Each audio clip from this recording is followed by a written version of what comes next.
हम अपने तीसरे लेक्चर के बारे में बात करेंगे। जो सेकेंड लेक्चर था उसमें हमने जो है वो चैप्टर नंबर 2 स्टार्ट किया था, जो कि था वेक्टर्स एंड इक्विलिब्रियम। उसमें हमने कहा था कि जो हमारा जो चैप्टर है वो दो हिस्सों में मुश्तमिल है, एक वेक्टर और दूसरा इक्विलिब्रियम।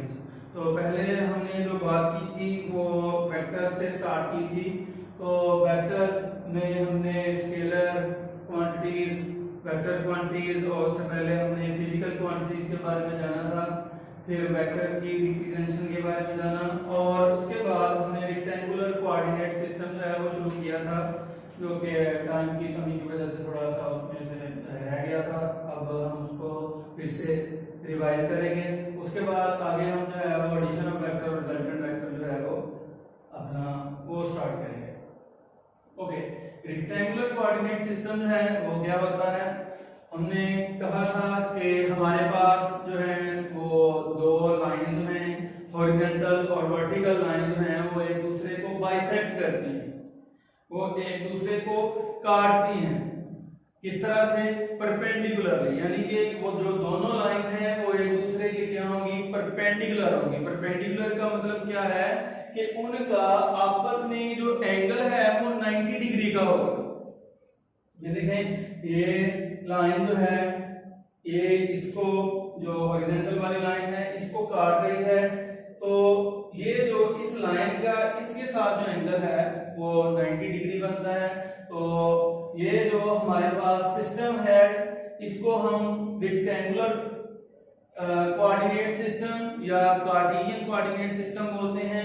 और ये जो लाइन है, दोनों लाइंस जिस पॉइंट के ऊपर एक दूसरे को काट रही हैं उस पॉइंट को हमने कहा है ये क्या है? ओरिजिन है।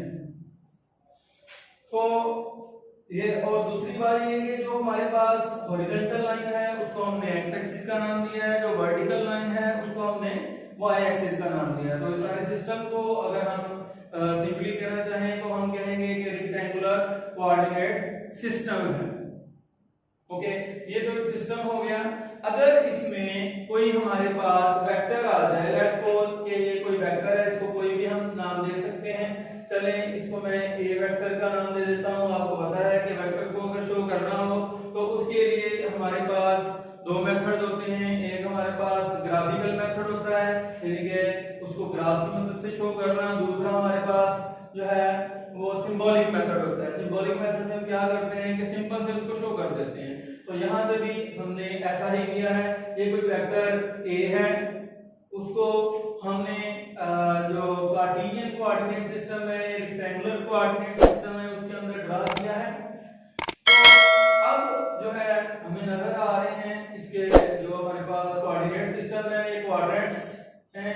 तो अब अगर हम ये जानना चाहें कि ये जो वेक्टर है वो किस कोऑर्डिनेट में, किस क्वाड्रेंट में लाई कर रहा है, तो वो जो है वो हम पता कर सकते हैं इस एंगल थीटा की मदद से, जो कि हमेशा पॉजिटिव एक्स एक्सिस से एंटी क्लॉकवाइज डायरेक्शन में हम लेते हैं।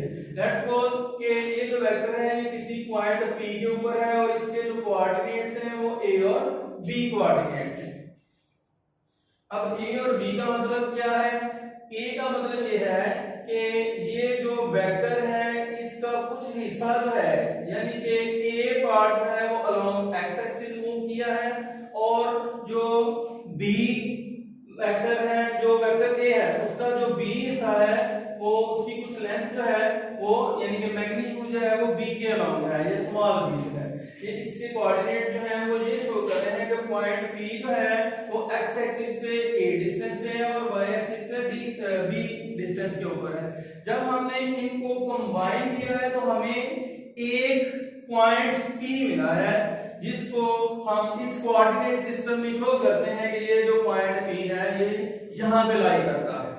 ओके, तो ये हमने जान लिया कि जो हमारे पास ये थीटा है इसकी कितनी ज्यादा सिग्निफिकेंस है इस कोऑर्डिनेट सिस्टम में। क्या हमें बताता है? ये हमें बताता है कि ये जो वेक्टर है वो असल में कहां पे लाई करता है।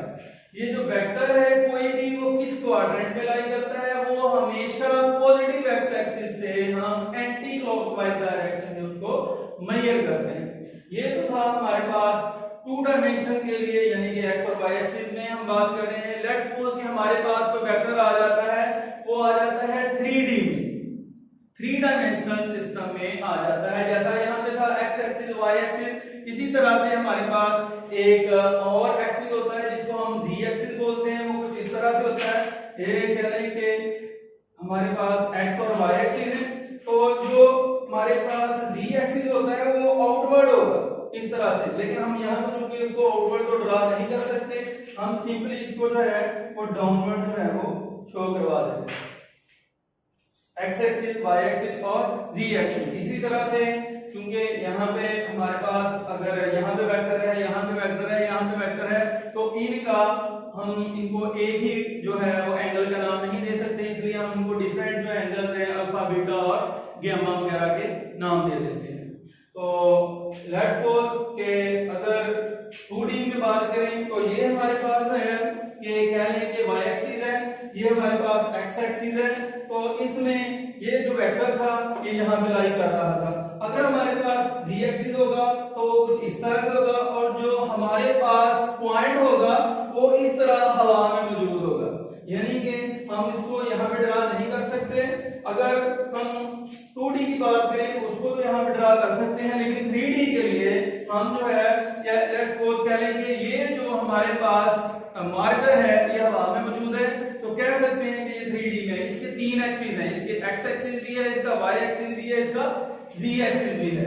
तो हर क्वाड्रेंट में इसका जो एंगल होगा वो थीटा ही होगा, इसको हम डिफरेंट नाम दे सकते हैं, जिसको अल्फा बीटा और गामा कह सकते हैं। इसके बाद हमारा जो नेक्स्ट पॉइंट है वो हमारे पास है एडिशन ऑफ वेक्टर्स, वेक्टर्स को ऐड करना। तो वेक्टर्स को हम ऐड किस तरह से कर सकते हैं, जिस तरह से हम दो नंबर को ऐड करने के लिए प्लस का साइन लगाते हैं। लेट्स सपोज कि हमारे पास हमने 2 में 3 को ऐड करना है, तो हम वहां पे प्लस का साइन जो है वो यूज करते हैं, यानी कि ये वाला सिंबल जो है मैथमेटिकल रूल जो है वो अप्लाई करके हम इन दो नंबर को ऐड कर सकते हैं।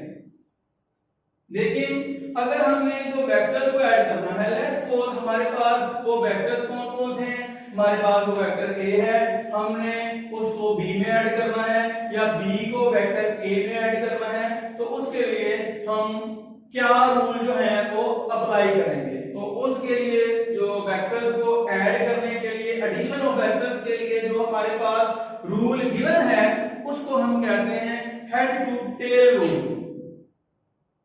Head to tail rule.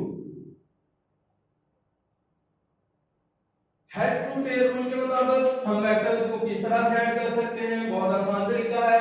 Just हमने क्या करना है कि एक वेक्टर जो है वो a को इस तरह से ड्रा करना है, उसमें जिस वेक्टर को ऐड करना है उस वेक्टर की टेल को फर्स्ट वेक्टर की हेड के साथ कोइंसाइड करवा देना है।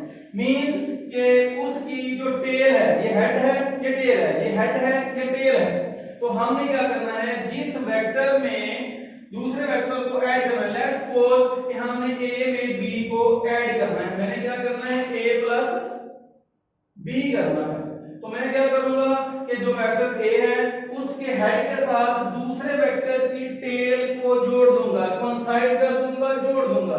तो फिर क्या करूंगा, फिर मैंने जो हमारे पास इनिशियल वेक्टर है उसकी टेल को, जो हमारे पास ये वाला वेक्टर है उसकी टेल के साथ, और उस जो लास्ट वेक्टर है उसकी हेड को उस वेक्टर की हेड के साथ जोड़ दूंगा। तो जो हमारे पास रिजल्ट आएगा उसको हम बोलेंगे रिजल्टेंट वेक्टर है, ये इन दोनों का रिजल्टेंट वेक्टर है। यानी कि अगर अब हम जो है हेड टू टेल रूल से क्वेश्चन ये पूछा जाता है मोस्टली कि क्या हम हेड टू टेल रूल के साथ सिर्फ दो वेक्टर को ऐड कर सकते हैं, नहीं, हम नंबर ऑफ वेक्टर को इस रूल के तहत जो है वो ऐड कर सकते हैं।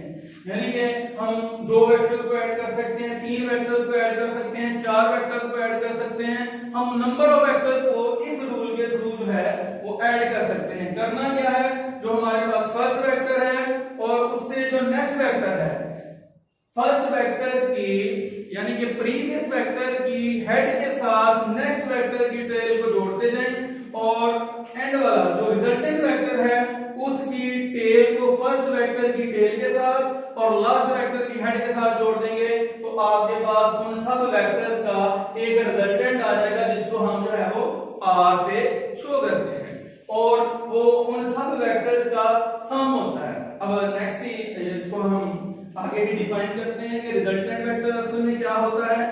तो रिजल्टेंट वेक्टर है नेक्स्ट हमारा जो कह लेंगे की पॉइंट है वो हमारे पास है रिजल्टेंट वेक्टर।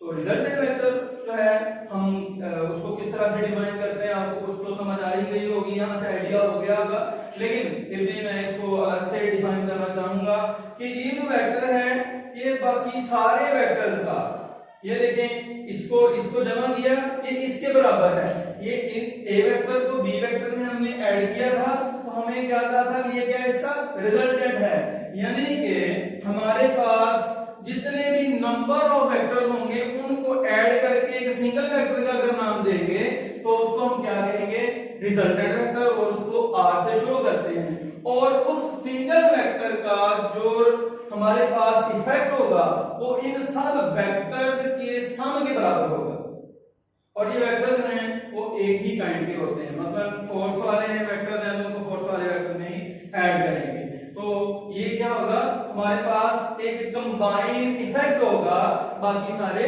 वेक्टर्स का, यानी कि इन फॉर एग्जांपल हम कह सकते हैं कि इन वेक्टर्स की जो पावर है अगर हम सम करें तो ये इसके इक्वल है। लेट्स सपोज कि जिस तरह हमने ये कहा था कि लेट्स सपोज कह लें कि ये मेरे पास ए वेक्टर है, ये मेरे पास बी वेक्टर है, तो अगर मैं इसको ए की वैल्यू 2 है, बी की वैल्यू 3 है, इसको मैं जमा करूं तो इसको मैं R कह सकता हूं और ये जो है ये दोनों वेक्टर्स के सम के बराबर है। तो ये था हमारे पास आज का जो लेक्चर नंबर 3। तो नेक्स्ट लेक्चर के साथ इंशाल्लाह फिर से हाजिर होऊंगा चौथे लेक्चर के साथ, उसमें हम जो है नेक्स्ट की पॉइंट में इसे पढ़ेंगे।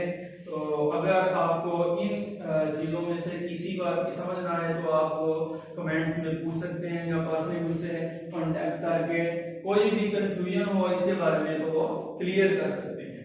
थैंक यू, आज के लिए इतना ही, अल्लाह हाफिज़।